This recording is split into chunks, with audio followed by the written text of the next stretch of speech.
ये ऐसा संसार है जैसे सेमल का फूल। सेमल का फूल देखने में सुंदर है, ये संसार में देखने में सुंदर लगता है, आकर्षक है। एक सुआ तोता पंछी सेमल के फूल को देख करके मोहित हो गया और उसने मन में विचार किया, जब सेमल का फूल इतना सुंदर है तो इसका फल कितना सुंदर होगा। फूल के पास में बैठ गया, फल का इंतजार करने लगा।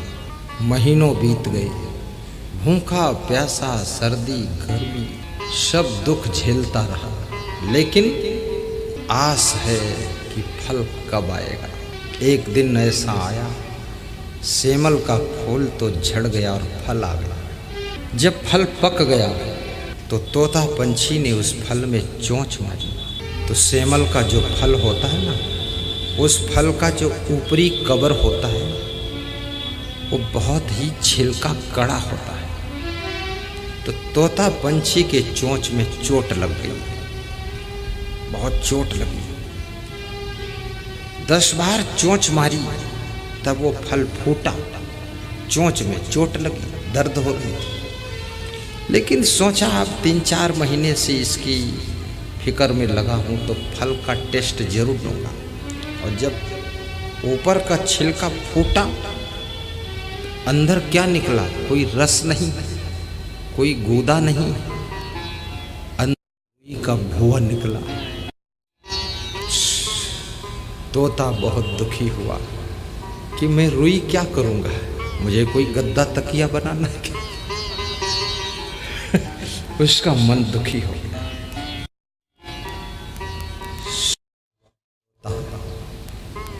दुखी हो पछताता,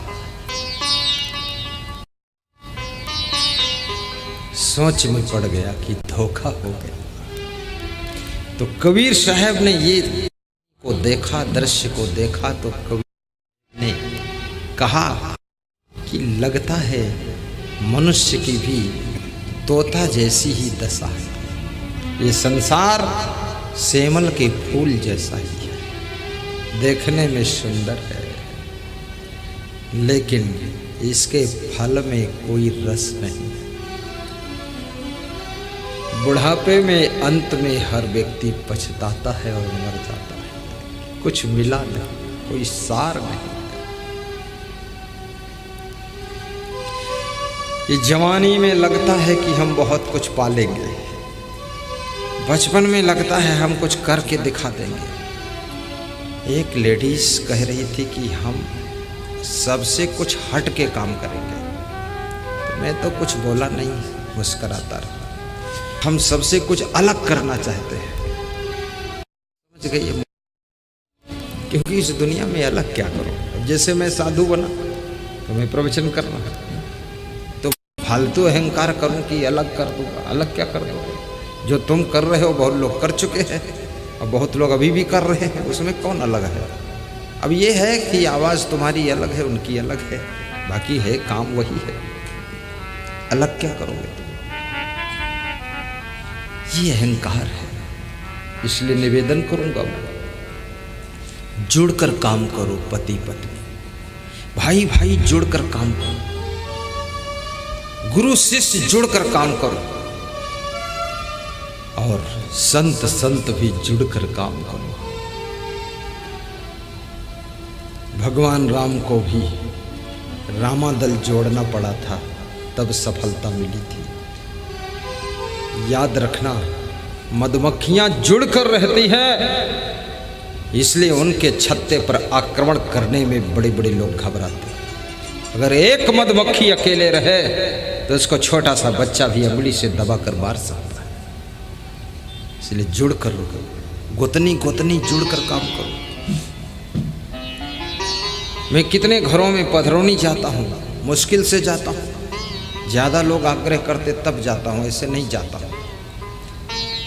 तो वहाँ मैं देखता हूँ, मुझसे कहते हैं कुछ जलपान करना पड़ेगा। मैंने कहा ठीक है, कुछ बना लेगा। तो महिलाएं पूड़ी बना लेंगी और खीर और सब्जी।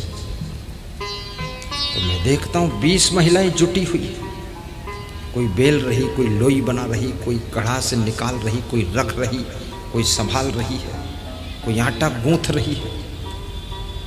हर काम सहयोग से होता है।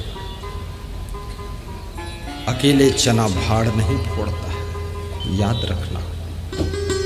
इसलिए मिलजुल कर भी रहना सीखो, परिवार में एकता से जीना सीखो, भाई भाई भी तालमेल से रहना सीखो। अगर एक भाई ट्रैक्टर लेना चाहता है, जमीन ठीक है, तो दूसरा भाई कहे कि 1 लाख की मदद मैं करूंगा, तुम ट्रैक्टर ले लो। और अगले साल अगर वो भाई कार लेना चाहता है तो तुम उसको 1 लाख वापस भी दो और 1 लाख की और मदद करो। तो उसके पास कार हो गई, तुम्हारे पास ट्रैक्टर हो गया। वो ट्रैक्टर से तुम्हारा खेत जुताई कर देगा और तुम कार में अपने भाई को बिठाकर मार्केट पहुंचा दोगे। दोनों का काम हो गया। थोड़ा बुद्धिमानी सीखो। लेकिन ये सब कब होगा? जब अहंकार नहीं होगा। अहंकारी व्यक्ति किसी से जुड़कर काम नहीं करता है। अहंकार से काम नहीं चलता है। आप देखे होंगे आइसक्रीम, वो बांस की किल्ली लगी होती है आइसक्रीम में, बांस की डंडी, क्या बोलते उसको आप? वो जो चूसते हैं बच्चे लकड़ी पकड़कर, क्या कहते उसको? हाँ, ऐसी डंडी जैसी। मैं उसको आइसक्रीम बोलता हूँ, तुम क्या बोलते हो? आइसक्रीम, ठीक, एक ही भाषा। आइसक्रीम, देखिए आइसक्रीम है, लेकिन वो आइसक्रीम में नीचे बांस की डंडी लगी है। बांस की डंडी वो क्यों लगी है? लोग आइसक्रीम खरीदते हैं, उस बांस की डंडी को, उस लकड़ी को कोई नहीं खरीदता। लेकिन वो लकड़ी आइसक्रीम में फंसी हुई है। फंसी नहीं, फंसाई गई है। अपने आप थोड़े फंस गई जाकर वहां, उसको फंसाया गया। क्यों? क्योंकि आइसक्रीम ठंडी है, उसको पकड़ नहीं सकते। तो उस बांस की किल्ली को पकड़ते हैं लोग हाथ में और आइसक्रीम को चूसते हैं। आइसक्रीम के साथ में वो बांस की डंडी जुड़ जाती है, बांस की लकड़ी जुड़ जाती है, तो बांस की लकड़ी भी आइसक्रीम के रेट में बिक जाती है और आइसक्रीम के साथ उसका सम्मान होता है और उसको पकड़ करके लोग चूसते हैं। लेकिन जब वही लकड़ी आइसक्रीम का साथ छूट जाता है तो उस लकड़ी को लोग कूड़ेदान में डाल देते हैं, फिर उसको कोई नहीं पकड़ता है, फिर उधर फेंक देते हैं उसको। याद रखना, जुड़ने से कीमत है आपकी। हमारा एक संत है, वो बैठा हुआ, खड़े हो जाए, ये कह रहा था आपके साथ में हम लोगों की भी बहुत कीमत है। वो भी बढ़िया मिनरल वाटर खूब पीता है, भक्तों को बताता रहता गुरु जी के लिए ले आओ 2 पेटी, और 1 पेटी खुद पीता है। एक बार मैं विदेश गया था, बैठ जाओ। तो ये 8-10 संतों को मैं एक मध्य प्रदेश के गांव में छोड़ गया। तो भगत एक दिन तो इनको सब्जी ला कर दिया, ये 5-6 दिन रहे, दोबारा सब्जी ही नहीं लाया, बस रोटी नमक खाओ। तो ये बोले गुरुदेव आपके साथ इसी गांव में हम आए थे तो 20,000 श्रोता बैठे थे, हलवा खीर पूड़ी सब बनता था, लेकिन आप साथ में नहीं थे। हम लोगों को कोई मिलने भी नहीं आया और सादा बस सब्जी भी दोबारा कोई नहीं लाया। एक महान गुरु के साथ जुड़ने से शिष्यों का भी सम्मान बढ़ जाता है। याद रखना, ये फूलों के साथ में धागा जुड़ गया, इस धागे का भी सम्मान बढ़ गया। ये धागा गले में पड़ा हुआ है, देखो। और धागा अगर फूल के साथ न जुड़े तो फूल माला नहीं बन सकता है, और फूल यदि धागा का न जोड़े तो फूल फूल रहेगा, उसको माला नहीं कहा जा सकता है। और धागा यदि फूल के साथ नहीं जुड़ता है तो उस धागे को गले में कौन लटका के बैठेगा? ये फूलों के कारण ही तो धागा पहना हुआ है। इसलिए याद रखना, मैं भी अपना माला थोड़ा सुधार देता हूँ, ये थोड़ा सुटर पुटर है, इधर उधर खिसक जाता है। जुड़ने से तुम्हारी कीमत बढ़ती है। राम के साथ यदि हनुमान जी न जुड़ते तो हनुमान का क्या इतना सम्मान होता? कभी नहीं। हनुमान को इतनी क्या सेवा करने का अवसर मिलता? कभी नहीं। याद रखना, तुम्हारे अंदर जो शक्ति है, तुम्हारे अंदर जो कला है, तुम्हारे अंदर जो गुण है, तुम्हारे अंदर जो बुद्धि है, वो किसी विशेष व्यक्ति के साथ में जब तुम जुड़ जाते हो, तुम्हारी बुद्धि, तुम्हारी कला, तुम्हारे गुणों का सदुपयोग होता है, तभी तुम्हारी कीमत बढ़ती है और तुम्हारा भी सम्मान होने लग जाता है। सब जुड़कर ही काम होता है। जैसे वो संत जी टोन बजा रहे हैं, तो मेरे प्रवचन के साथ ही उनकी टोन का महत्व है। और मेरा साथ छोड़ दे, वहाँ खेत में बैठ कर बजाए टुन पुन, कौन वहाँ उसका महत्व। यदि उसको अहंकार आ जाए कि मैं टोन बजाता हूँ इसीलिए प्रवचन होता है, अरे फेल हो जाओगे महाराज। एक पहिया खरीदने से थोड़ी गाड़ी मिल जाती है, अहंकार नहीं। लेकिन मैं प्रवचन करता हूँ तो टोन से प्रवचन की भी रौनक बढ़ जाती है, थोड़ा सा लोगों को अच्छा लगता है।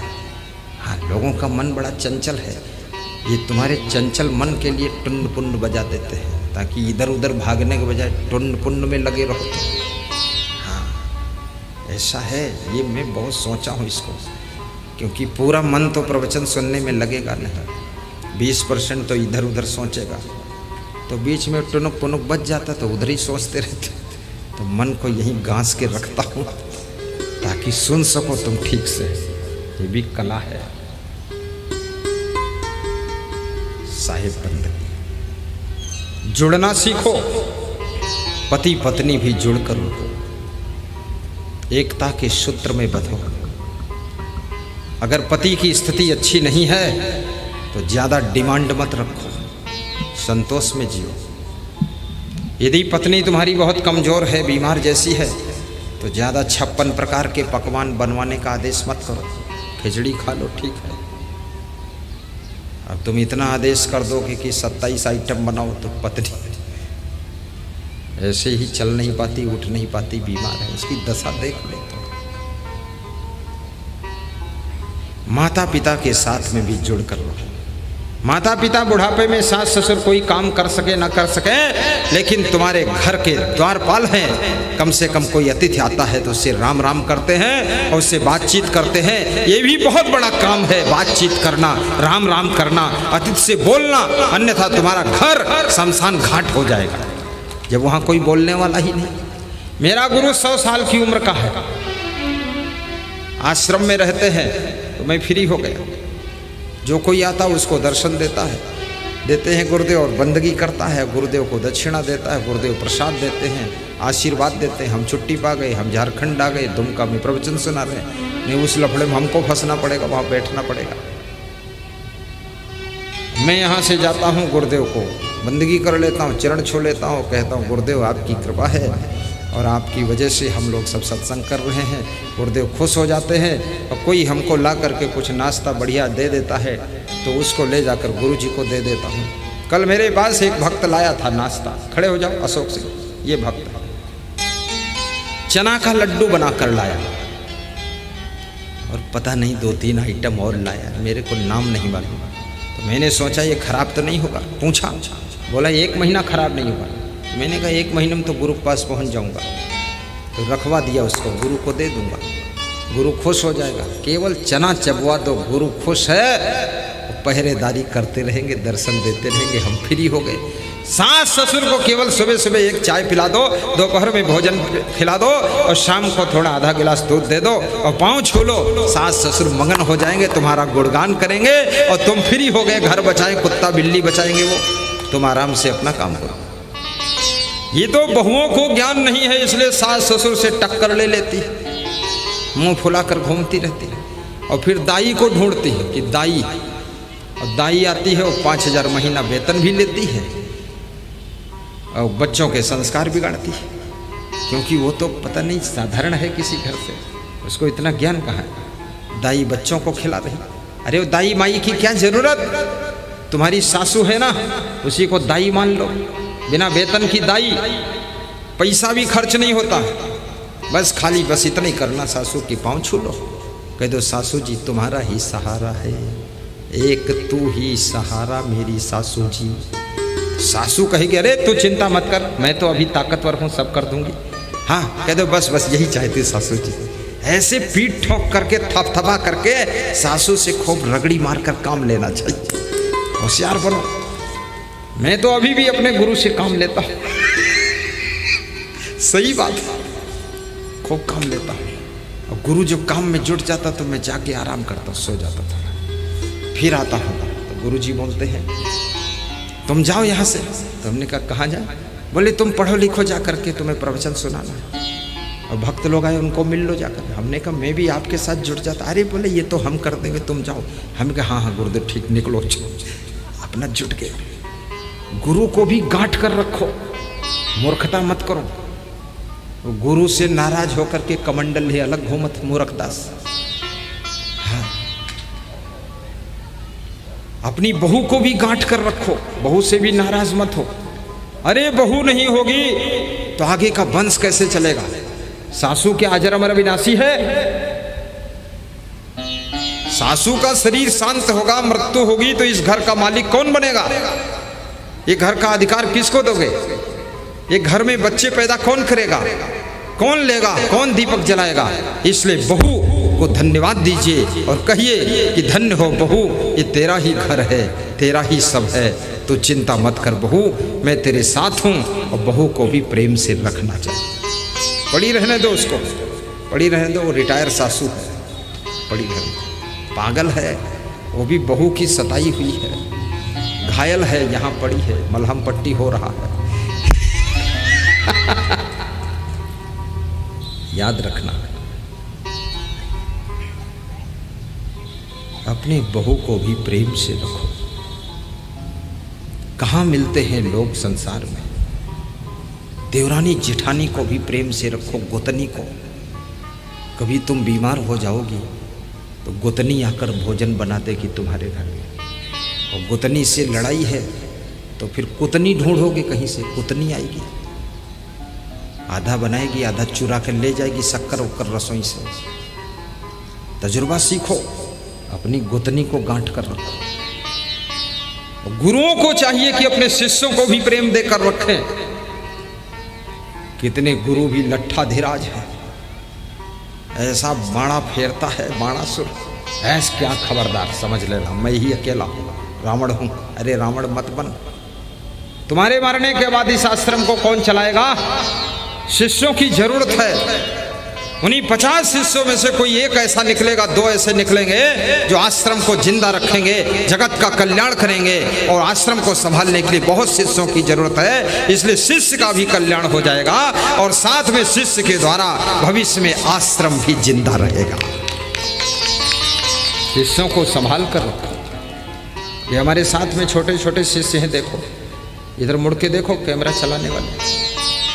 साहिब ये देखो छोटा है, इधर भी देखो सब छोटे छोटे बैठे है, उधर भी छोटा है, इधर भी छोटा है, सब छोटा छोटा।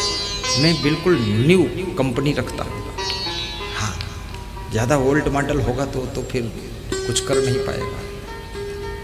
लेकिन फिट मैं भी छोटी उम्र में ही आया था। मेरे गुरु ने मुझको बहुत संभाला, बहुत संभाला मेरे गुरु ने। फर्स्ट बार जब मैं गुरु के दर्शन किया तो गुरु ने अपने हाथ से मुझे एक गिलास दूध दिया कि पी लो तुम। तो हमने कहा अरे, मैं जब से जानकार हुआ मेरा बाप भी दूध नहीं दिया मुझे एक गिलास। हाँ, बाकी बाप ने ये जरूर कहा दूध मेरे लिए ला, मैं पी लूँ। मेरा गुरु मुझे दूध दे दिया। मैंने कहा गुरुदेव ये दूध मैं अदा कर दूंगा आपका, अब मैं पक्का साधु बनूंगा और तुम्हारा सारा आश्रम संभालूंगा, इसकी उन्नति करूंगा। जुट गया फिर मैं। गुरुदेव के पास 7 शिष्य थे उस समय। संत 7 को 50-70 में बदल दिया। गुरुदेव के पास एक आश्रम था, उसको 4 आश्रम में चेंज किया। गुरुदेव का आश्रम पुराने मॉडल का था, लेटेस्ट मॉडल बना दिया। ऐसा सुंदर, ऐसा सुंदर, कैसा सुंदर, अरे फोटो देख लेना, क्या बताऊं, बहुत सुंदर। उसमें गुरुदेव को विश्राम करा दिया कि आप यहाँ रहो, बिल्कुल VVIP। अरे संत से महान कौन है? गुरु जी से श्रेष्ठ कौन है? गुरु जी को तो वीवीआईपी भवन में रहना चाहिए और गुरु जी को साफ सुथरा क्लीन रहना चाहिए, डिसिप्लिन रहना चाहिए, आसपास में ग्रीन होना चाहिए एटमॉस्फेयर।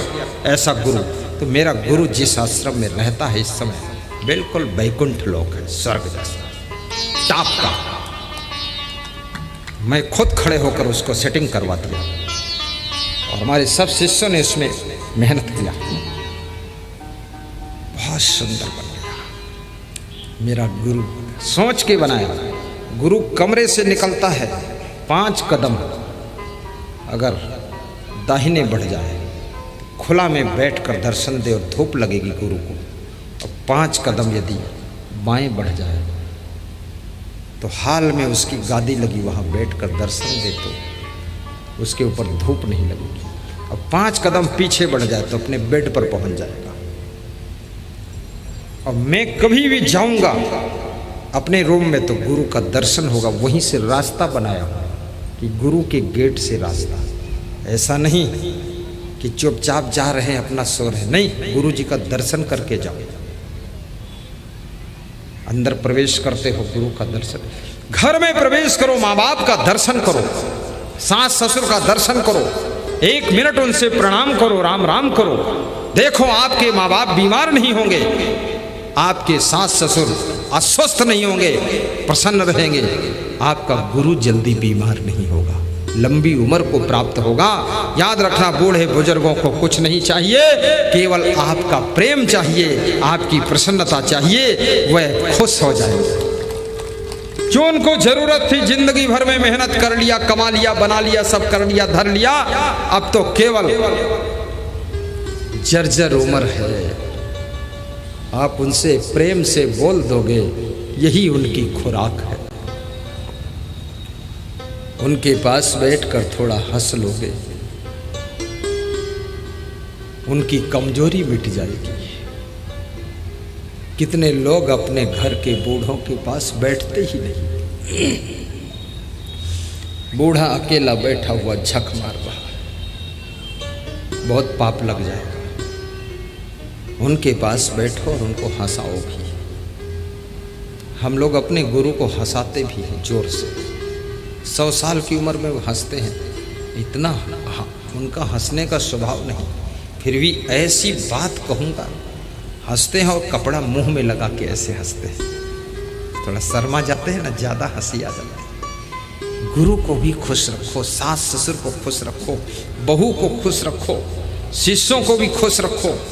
कोई गलती करे तो समझा दो, ज़्यादा गलती करे थोड़ा डांट दो, और डांटने के बाद फिर उसको एक पेड़ा खिला दो। ऐसा नहीं एक बार गलती हो गई तो फिर 10 दिन तक बोलते ही नहीं, बोलोगे नहीं, उसको दुख बहुत हो जाएगा। भूल चूक का तो शरीर है, बड़े बड़े बुद्धिमानों से भूल हो जाती है, चूक हो जाती है, और जितने बड़े लोगों से गलती होती है तो सैकड़ों की गर्दनें कलम हो जाती हैं। बड़ों की गलत कलम चल जाती है तो हजारों की गर्दन कलम हो जाती है।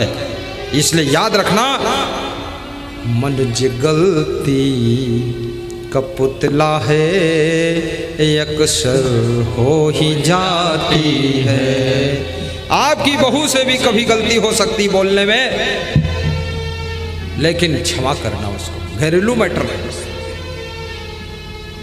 सासू से गलती हो सकती है, कभी आपको कुछ कह सकती है सासू जोश में कि जाओ निकल जाओ, तुम्हारा घर नहीं, मैंने घर बनाया है, लेकिन तुम निकलना मत। एक सासू नहीं बोल रही है, ये उसका क्रोध बोल रहा है, गुस्सा बोल रही है। जब सासू की गुस्सा शांत होगी तब सासू को चिंता होगी कि मेरी बहू कहाँ चली गई।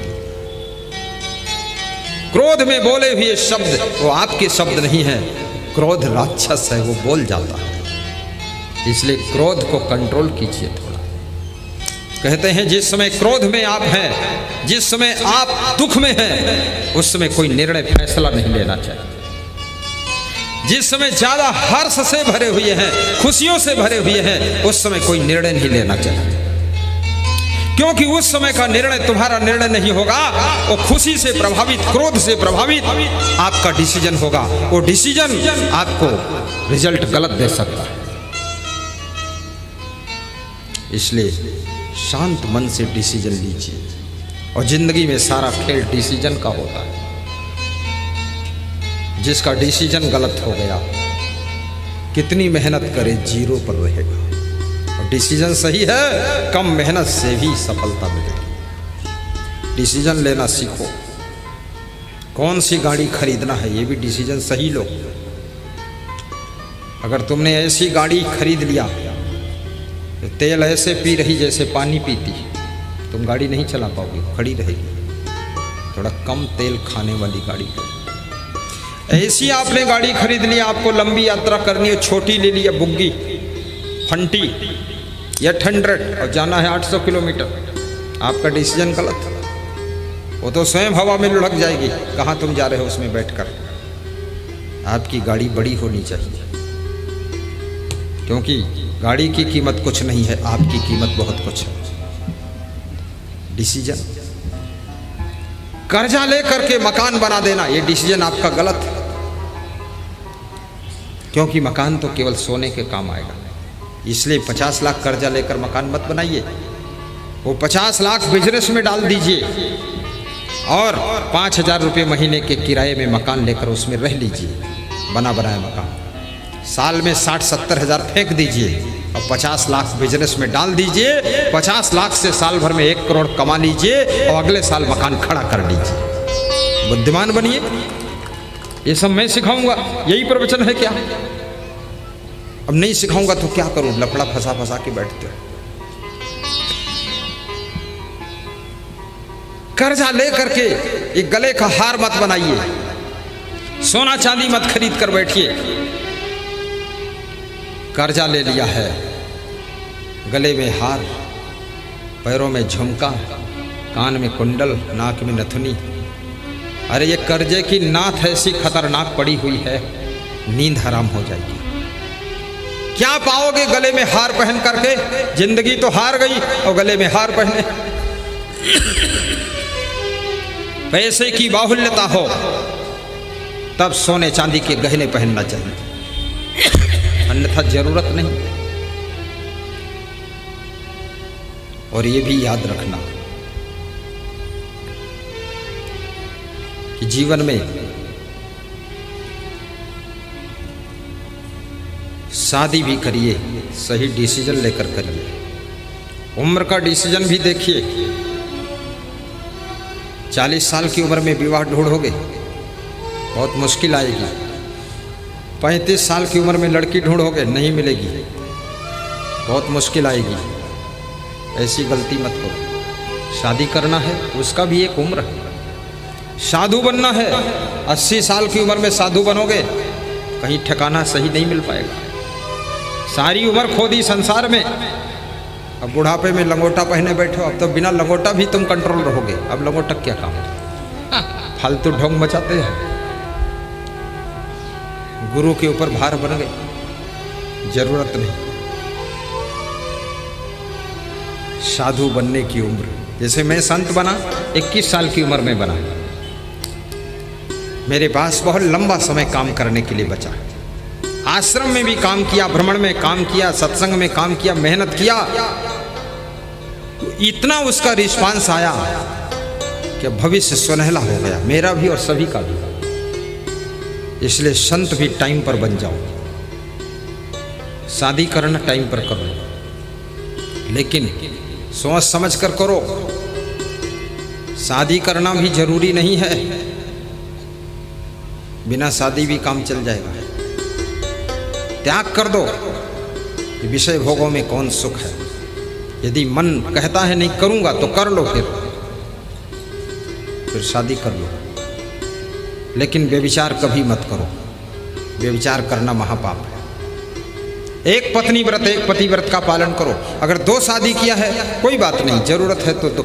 राजा दशरथ ने 3 शादी किया था, कौशल्या, सुमित्रा, कैकेयी, 3 पत्नियां थी।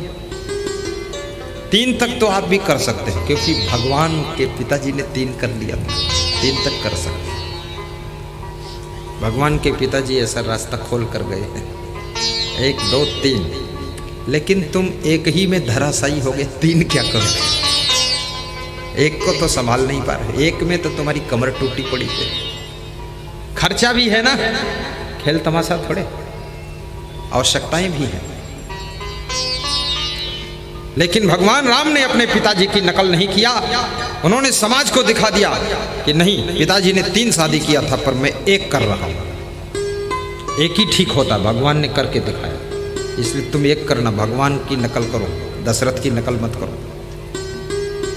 राम के सामने सुपर्णखा शादी करने के लिए आती है, लेकिन राम इनकार कर देते कि नहीं, ये नहीं हो सकता।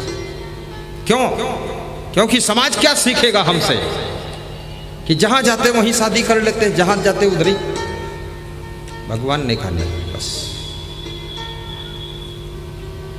नियम संयम भी रखो, मांस मछली अंडा नशा शराब से दूर रहो। ये शराब पीने का जो विचार है ये आपको बर्बादी की ओर ले जाएगा, कभी मत पियो। जिस बेटी के साथ में तुमने विवाह किया है, जिसको पत्नी माना है, उसको सुख दो, सुविधा दो, अच्छे मकान में रखो, अच्छी गाड़ी में लेकर चलो, उसको अच्छे कपड़े पहनाओ। जिसको पति तुमने माना है उसको अच्छा भोजन बना कर दो, घर का मैनेजमेंट सही करो, सामान सेटिंग से रखो, उल्लुल जुल्लुल पड़ा ना रहे, मधुरता से बातचीत करो, घर को स्वर्ग बना दो, जिंदगी को स्वर्ग बना दो। जिधर निकलो लोग कहें कि देवी देवता जा रहे हैं और आपको धन्यवाद दें, ऐसी जिंदगी आपकी होनी चाहिए।